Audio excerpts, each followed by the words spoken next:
Sa mga amaw, first time pala na ako mag-content, gamit pala na ko si Boy Iling na maipakpak.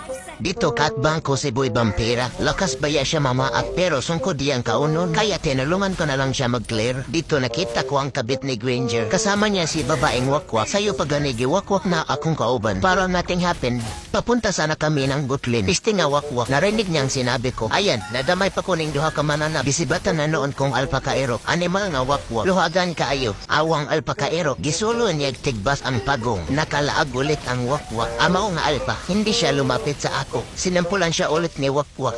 Babawi daw siya dito, pero ako gihapon ang niyang gipaharap sa pagong. Pero anong gibuhat niya? Gibiyaan ko sa buang.